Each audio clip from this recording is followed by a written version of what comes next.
A warning about Glassdoor edit. A little info from Glassdoor that I learned as part of my last job in marketing. The most recent review left, regardless of its score, is weighted at 80%. This is why after a negative review is left, a company will routinely leave an onslaught of positive reviews to counterweight the negative one. Glassdoor is trash. Also, some valuable nomenclature. An active employer is one that uses the platform to respond to reviews and maybe some other trivial touchpoint engagement. An engaged employer may be one that pays for the service. I'm inferring from the subtle threat in Glassdoor's own content. Edit 2. Some people are pointing out that their algorithm had detected an identical review was submitted, which was the reason for my getting banned. Problem is, I didn't leave a second review. Like I said, the original review was lived for 2 months and then it was removed for the reasons cited. Original. For the past few years, I've often defended Glassdoor as a useful resource as part of any job seeker's overall job seeking toolkit. About a year and a half ago, I interviewed with a company that had horrendous reviews. Literally, all 15 reviews were 1 star and for the same reasons. So in the interviews, I brought up some of the themes. The hiring manager, a decent man, admitted to all of it and said he was desperately and single-handedly trying to change those issues. So in this case, the negative reviews weren't a bunch of bitter employees, they were actual experiences and issues. I elected to join the company based on this honesty and the prospect of a challenge, and of course, it was exactly like how all those reviews had said it would be. It was awful. I was thankfully laid off due to COVID. After being laid off, I left a very detailed, thorough, cutting review that within a week of being posted, had 6 helpful upvotes or whatever. After 2 months, the review was removed suddenly for violating guidelines, and so was every review I had ever written. Incredulous, I reached out to Glassdoor's content management team. They would not tell me exactly what the issue was, just that I was banned from participating in their community. Finally, a service manager emailed me to say they had some proprietary algorithm that had detected language that was in violation of Glassdoor's guidelines. To be clear, I didn't use any community guideline violating language. Apparently, they detected an identical review had been written elsewhere. I have a close family member that works for Glassdoor. I spoke to this person and found out that a very recent strategic repositioning for Glassdoor is that they are trying to become a PR company of sorts, so they are focusing on brand management for companies. As a result, they are getting very aggressive with negative review takedowns while allowing very obviously fraudulent positive reviews to remain the same. This same company from which I was laid off from June-August, posted 10 5-star reviews, each of which was of similar length, all with just about the same thing to say. Clichés like, great culture, build your skills, enlightened management, cool tech, takes care of employees. I reached out to Glassdoor and asked them to use their proprietary algorithm to see if there was any fraud in that content, to which they said no, there was no violation. So, what I'm getting at, with Glassdoor's supposed strategic pivot to brand management, it is becoming even less reliable than it was before. Thanks for sharing. Basically, Glassdoor is useless now. Totally antithetical to its original stated purpose. Cool. No patterns here for big tech. Amirite, offer something innocuous, get users used to certain features and value offer, then a few years later, complete reverse position. Every company, every CEO is a wannabe sellout, just waiting for the right price. Team Blind is basically the new Glassdoor. Reminds me of Rate My Professor. They removed several of my negative reviews also. Doesn't Yelp do the same thing? They are a PR management company. You can pay for stickers and all of these wonderful things. IIRC you can pay to have negative reviews removed. They're very aggressive in their tactics to sell businesses advertising on their platform. Honestly, I always assumed the overall rating is bullshit. I focus on the negative reviews only and see if there's a pattern. If they're all over the place, it is probably nothing. But if they're all bitching about the same thing, probably a big red flag. So what do they use now? They as in job seekers. It has always been Yelp for businesses. I don't put much merit into the reviews at that point since all of it is self-reported and some companies even try to get their employees to give forcefully positive reviews on it. Surprised they haven't been reported to have started any sort of mafia tactics yet like Yelp has. This makes sense as to why when I reported a company that obviously used fake reviews, like 11 out of 17 reviews were all posted on the same day. They told me nothing was wrong with them. The first company I worked at had a lot of really poor reviews because the management there was toxic. They did layoffs and had an influx of negative reviews around the same 1 to 2 month span because of it. A few weeks later, a ton of 5-star reviews all showed up within the same 2-day span. They all said the same thing, just reworded slightly, and I could tell it was my old manager because of the language/writing style used. It was a small company and there were almost more positive reviews in that 1 to 2 day period than there were people that worked there. I reported them as fake and Glassdoor did absolutely nothing. Most of the times when you see this, it is not necessarily fake reviews, it is just the company going, oh shit, we need reviews, so they cherry pick 11 people to leave positives reviews, and they all do it around the same time.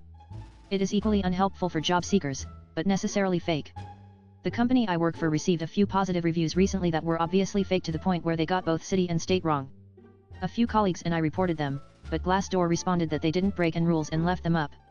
I used to work for a company and management would send emails to employees stating to write positive reviews so we can hire more talent. The company had horrible reviews to begin with. Glassdoor create a problem for companies regarding bad reviews and then become the solution. Nice. Create a problem or bring them better to attention and then sell a solution. Brilliant. I worked for a place that requested this of employees. Kept the email, and when I finally left the pile of garbage I responded to it asking why I would do that when my experience was negative. Then they begged me to do an exit interview to determine what issues they need to fix. I just laughed. Companies are such jokes. Been a few places that did this. It is obviously easy to detect this, but unsurprisingly Glassdoor chooses not to go in that direction. Same, I worked for two who did this, and both times it was the obvious start of a downward decline. One of those companies is now filing bankruptcy. While that won't be true in every case, if there has been a slew of mixed to poor reviews and then that quickly shifts to all positive, likely something is a little fishy. I think they have leveraged their business model as a way to make money from businesses to take down bad reviews.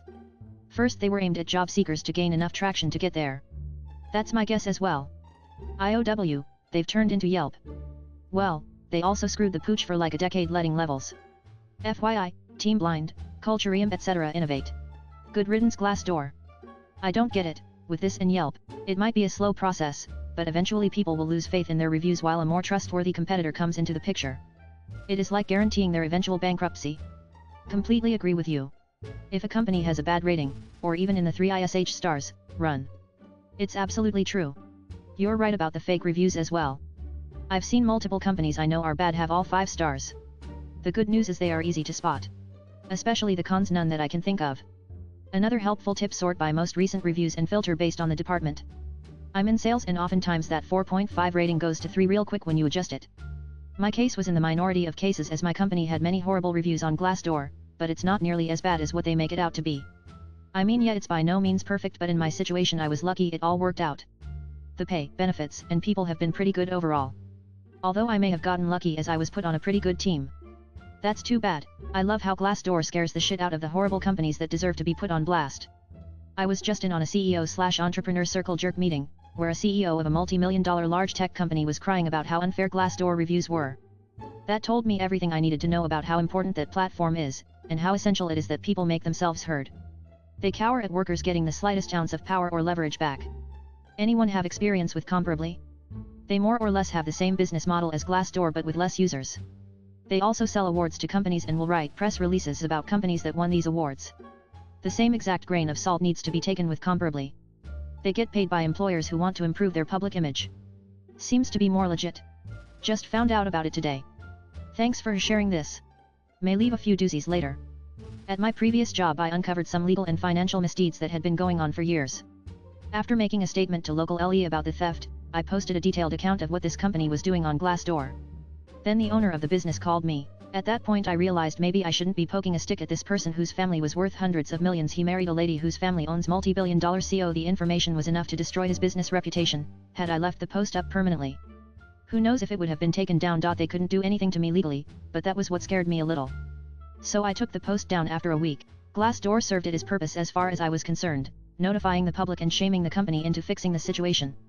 It is sad when we have to let illegal activity continue just because someone is worth money and we fear them. It was nice of him to contact you directly. I wrote a review to tell people the issues I experienced at a company.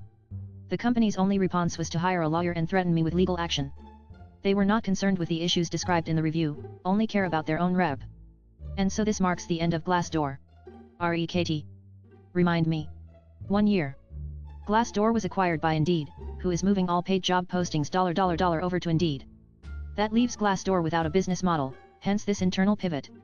Source: scroll down to see the Glassdoor/Indeed episodes. It is probably a meaningless distinction, but Indeed did not acquire Glassdoor. Indeed's parent company did. Ah. This makes total sense, then. Still very disappointing to see. This is just like Yelp now. Yep, I've known company owners that Yelp said for a fee, we can have the negative reviews show on the last page. And the BBB, continue this thread. Companies were essentially gaming the system before, by directly or indirectly compelling employees to give good reviews. Now, not only can they game the system, but they're also getting help by the platform itself. Great. Not to mention HR shills who post positive reviews about the organization.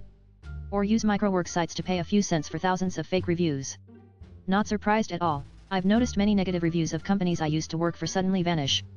In one case, several scathing reviews vanished. Company had no reviews which gave it more than 1 star, and 4 glowing 5-star reviews appeared in the same day. As someone who has worked there, I can say that the glowing reviews have very little relation to the truth. I reported these reviews, but that did nothing. It has been a year and those 4 reviews, obviously from company founders/HR, are still there. So always need to take what you see there with 2 huge scoops of salt. This is one of the reasons why I ignore all 5-star reviews. There has been a change in Glassdoor in the past couple of years where the information just does not seem as good as before. The salary for different positions always seems too low. It is why I try to cross-reference ratings and salary information with Indeed. I definitely think that salary data should be one input into a model, but not the single data point. PayScale uses company-reported salary data, whereas Glassdoor appears to use employee-reported salaries. Someone else replied with this, but this may be related to Indeed's parent company purchasing Glassdoor. I've seen people say this a few times. In fact, the company I work for at the moment, which is terrible, had a negative review removed a while back. I never found out how they did it, but the review was completely honest, so I was angry but not surprised that my company would try to get it removed. Glassdoor are very deceptive with this and can't be trusted anymore. I've noticed that a few people have been giving companies 5-star reviews and then stating how horrible it is to work there. Maybe that's a way for your review to get seen? Sounds like a necessary evil win. I like it. Corrupt system seemingly stays intact and a truthful voice is heard. Also, what an awesome name, LOL. I work in HR and experienced the exact opposite side of the fence. My company at the time, about 2 to 3 years ago, had an okay Glassdoor score. No one in marketing or HR really cared about it, until we got bought out by another company that very much cared about it. Our new head over HR told us we needed to get our score from 3.2 something to 4 or higher because our poor reviews were impacting recruitment efforts. Except no one on the HR team was comfortable with asking anyone to leave a review. Mostly because we all knew how unhappy our employees were as a result of the new leadership from our new parent company. But also because we just didn't want to deal with it. But the boss gets what the boss wants, so we agreed on a compromise. We'd ask employees at positive gatherings, town halls, engagement events, etc. to review us on Glassdoor if they wanted to share their experience at the company with others. The whole thing went about as well as you would think. I was put in charge over the Glassdoor improvement project. After a month or so of shamefully asking for Glassdoor reviews, updating the Glassdoor company page and becoming an active employer by responding to reviews, we received a bunch of negative ones and our score dropped from okay to absolute shit to 0. Unsurprising. But we did receive a handful of very positive ones, which were nice. Except about 2 weeks later, all of the positive reviews our company had over the past 6 months suddenly disappeared from existence. In other words, reviews left before we started even caring about our Glassdoor presence were just gone. The scales tipped greatly, and our score went below 2.0. Shortly after this happens, Glassdoor starts reaching out to any contact at the company they can get a hold of and eventually get to me. I get on the phone with them and they immediately start talking about how our score looks like it is dropped and they noticed we were active, so how about we partner together to improve that score? I told them I'd consider it if they could look into why all of our positive reviews disappeared after 6 months. Sales guy says, "Oh, of course, I'll definitely look into that for you." A week later, he comes back and says, "Well, I am not the tech guy, but it must be because the reviews broke our company guidelines or we have reasons to believe they were fake." I asked why they wouldn't know that 6 months ago. He gave me some bullshit algorithm answer. I never spoke to him or anyone else from Glassdoor again, and stopped giving any shit at all about the company page. TLDR, Glassdoor is and will always be a PR company. They profit off of companies looking to better their presence online. And if you pay the right price, they'll make sure to remove your negative reviews and tip the scales in your favor. But only if you are willing to pay. Glassdoor, under their own guidelines, can do whatever they want to reviews as long as it helps them sell. Whether that is to the benefit of the person leaving the review, or the company. It is how they operate. Take what you find on there with a grain of salt. So, in other words, Glassdoor has some system that's monitoring company activity. When it reaches some designated threshold, Glassdoor removes the positive reviews, thereby dropping the company's score, and artificially engineering a sale. This needs to be gilded. So, basically, they are the new Yelp. Great. I used to work at a nursing home in MN managed by people from NYC. Typically these groups suck all the money they can from the business and let it die in a few years. Their Glassdoor account was filled with glowing bald-faced lies by the out-of-state management team. One guy even used his own name. Same as with Indeed. Easy to spot when 75% are horrible reviews and 25% are best most glowing possible. I'd say the negative ones are more believable as a rule. I've learned to take the positive reviews with a grain of salt since companies have an incentive to make themselves sound good and really look into the negatives, as no one will write a bad review unless there was something really bothering them about their experience working there. The positives of a company, you can find everywhere from the company's website. Focus on the cons if you are going to use Glassdoor as a resource. A lot of the fake reviews are fairly concise.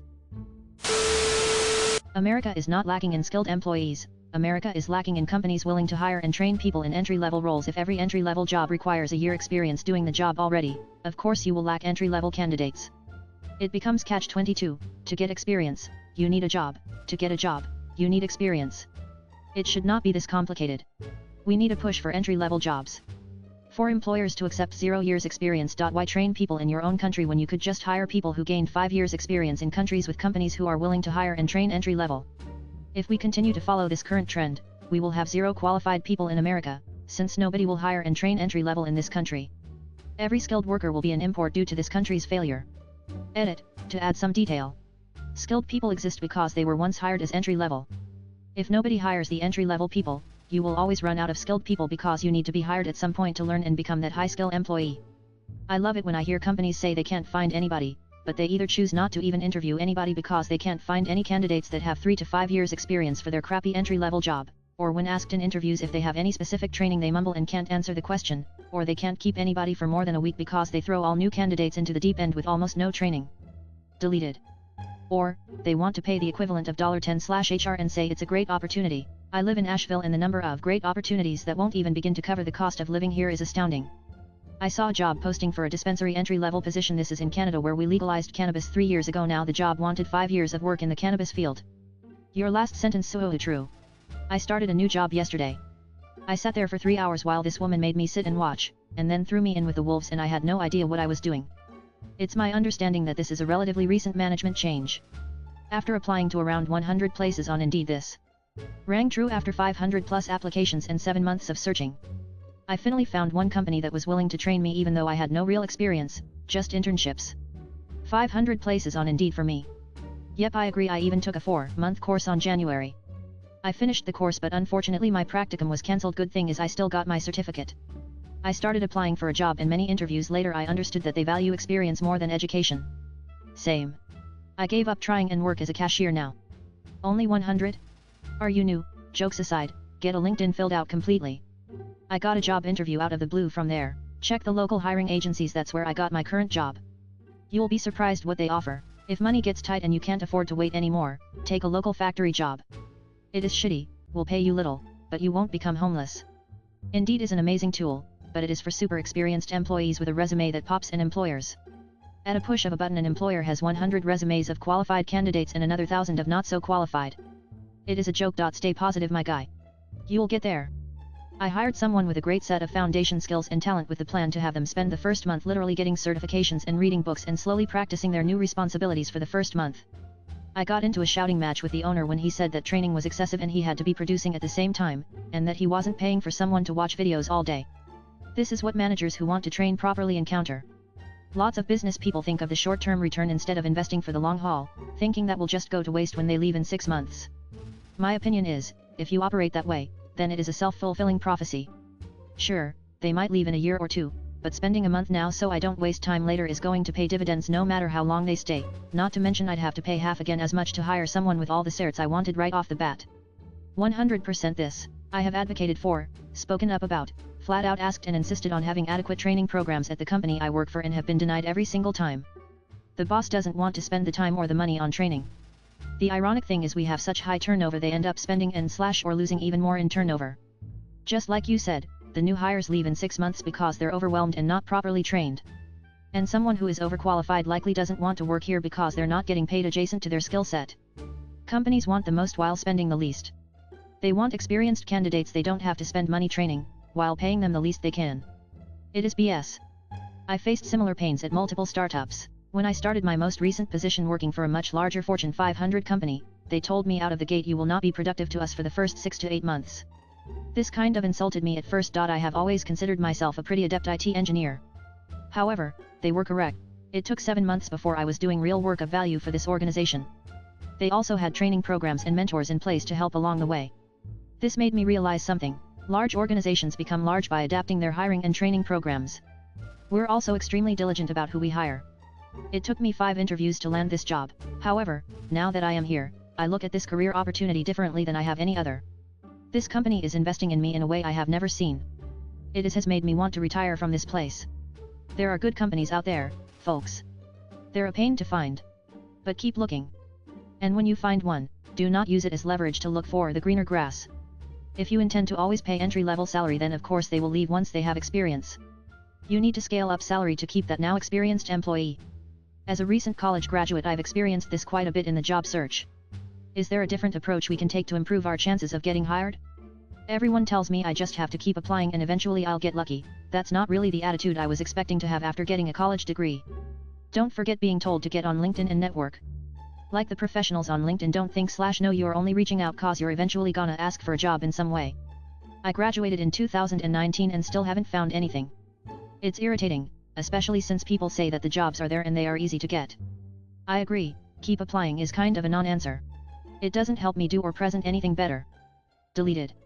Someone with a PhD will struggle more than with a bachelor because you are instantly overqualified for anything but research positions. Continue this thread or replies. The value of education has become inflated. A bachelor's degree probably opens less prospects than no degree 50 years ago. Hill people with PhDs are struggling hard. I think it's due to a lack of regulation on the job market. Employers abuse the market by demanding experience for positions that don't require it. Additionally, they can drag you on for months' worth of interviews with no promises. We need a way to prevent businesses from abusing the job market. I think it's due to a lack of regulation on the job market. Employers abuse the market by demanding experience for positions that don't require it. Additionally, they can drag you on for months' worth of interviews with no promises.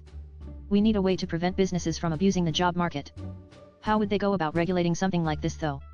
I think it's due to a lack of regulation on the job market. I just got rejected for a job because I didn't have the experience in exactly what I'd be doing in the new job. Yep. For some reason the private sector thinks listing an entry-level job and asking for 1 to 3 years of experience and advanced level technical skills is feasible, all while paying less than $45,000. Corporations themselves don't know how to gauge for what they want.